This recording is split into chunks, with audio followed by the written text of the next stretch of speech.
निष्ठा। शौरपुच्छ नामक वणिक ने एक बार भगवान बुद्ध से कहा, भगवान मेरी सेवा स्वीकार करें। मेरे पास 1,00,000 स्वर्ण मुद्राएं हैं, वह सब आपके काम आए।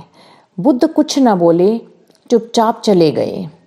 कुछ दिन बाद पुनः तथागत की सेवा में उपस्थित हुआ और कहने लगा, देव यह आभूषण और वस्त्र ले लें, दुखियों के काम आएंगे। मेरे पास अभी बहुत सा द्रव्य शेष है। बुद्ध बिना कुछ कहे वहां से उठ गए। शौरपुच्छ बड़ा दुखी था कि वह गुरुदेव को किस तरह प्रसन्न करे। वैशाली में उस दिन महान धर्म सम्मेलन था। हजारों व्यक्ति आए थे। बड़ी व्यवस्था जुटानी थी।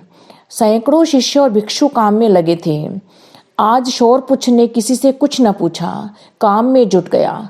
रात बीत गई, सब लोग चले गए, पर शौरपुच्छ बेसुध कार्य निमग्न रहा। बुद्ध उसके पास पहुंचे और बोले, शौरपुच्छ तुमने प्रसाद पाया या नहीं? शौरपुच्छ का गला रुंध गया। भाव विभोर होकर उसने तथागत को साष्टांग प्रणाम किया। बुद्ध ने कहा, वत्स, परमात्मा किसी से धन और संपत्ति नहीं चाहता, वह तो निष्ठा का भूखा है।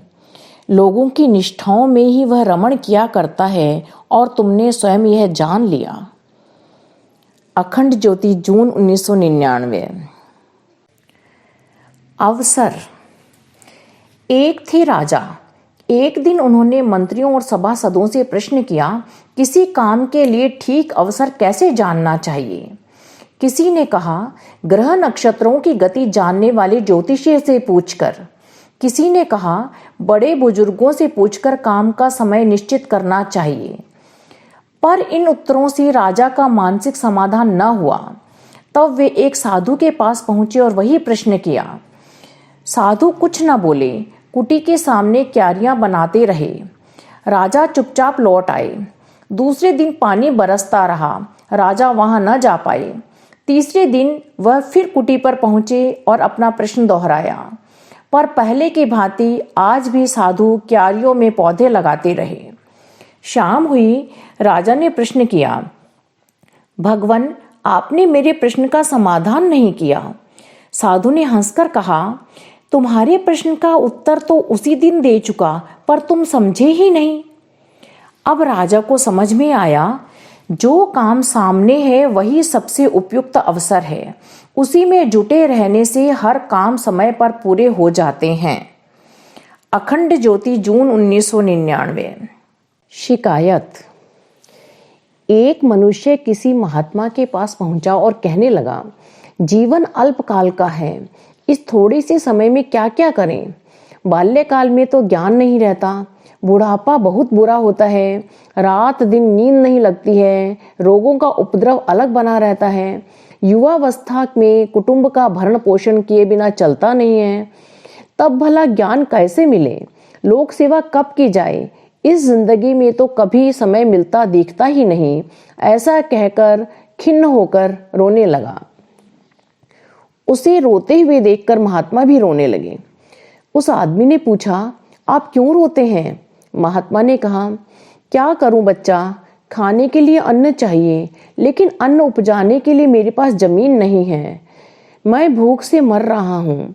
परमात्मा की एक अंश में माया है, माया के एक अंश में 3 गुण हैं, गुणों के एक अंश में आकाश है, आकाश में थोड़ी सी वायु है और वायु में आग है, आग के एक भाग में पानी है, पानी का एक अंश पृथ्वी है, पृथ्वी के आधे हिस्से पर पर्वतों का कब्जा है, नदियों और जंगलों को जहां देखो वहां अलग बिखरे पड़े हैं।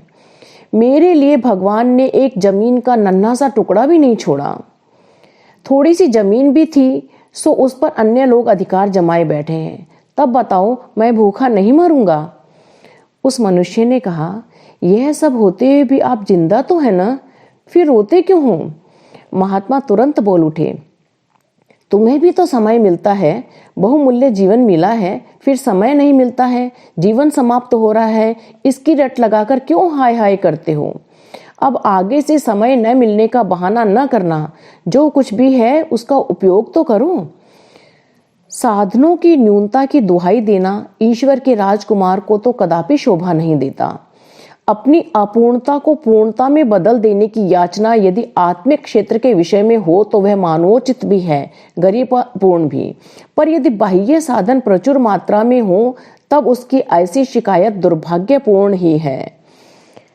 अखंड ज्योति, मई 1999। सेवक। एक बार भगवान कृष्ण से भेंट करने उद्धव गए। उद्धव और माधव दोनों छुटपन के दोस्त थे। द्वारपाल ने कहा, इस समय भगवान पूजा में बैठे हैं, इसलिए अभी थोड़ी देर आपको ठहरना होगा। समाचार पाते ही भगवान शीघ्र पूजा कार्य से निवृत्त होकर उद्धव से मिलने आए। कुशल प्रश्न के बाद भगवान ने पूछा, उद्धव तुम किस लिए आए हो? उद्धव ने कहा, वह तो मैं बाद में बतलाऊंगा, पहले मुझे यह बतलाइए कि आप पूजा किसकी कर रहे थे। भगवान ने कहा, उद्धव तुम ये नहीं समझ सकते। लेकिन उद्धव कब मानने वाले थे? उन्होंने जिद की। तब भगवान ने कहा, उद्धव तुझे क्या बताऊं, मैं तेरी ही पूजा कर रहा था। उद्धव माधव की पूजा करता है और माधव उद्धव की पूजा करता है। भगवान भक्त की पूजा करते हैं और भक्त भगवान की। इस आदर्श से भगवान बताना चाहते हैं कि जो मालिक हैं वे मजदूरों के सेवक बने, जो शासक हैं वे प्रजा के सेवक बने, शिक्षक विद्यार्थियों के सेवक बने, माता पिता अपनी अबोध संतान के सेवक बने, उद्योगपति श्रमिकों के सेवक बने।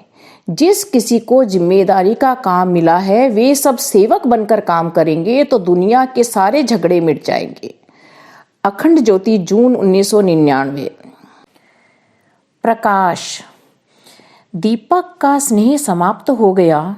रुई की बाती चहुं ओर धीमा धीमा प्रकाश छोड़ रही थी। अंतिम लौ तीव्रता से चमकी और शून्य में विलीन हो गई।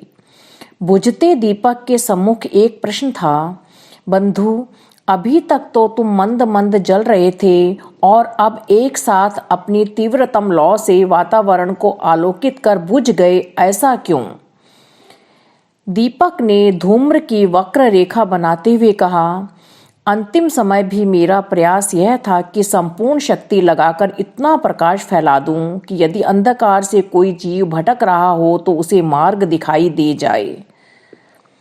अखंड ज्योति, जुलाई 1999। हमारे YouTube चैनल को सब्सक्राइब करें और बेल आइकन को दबाएं ताकि आपको नोटिफिकेशंस मिलते रहें।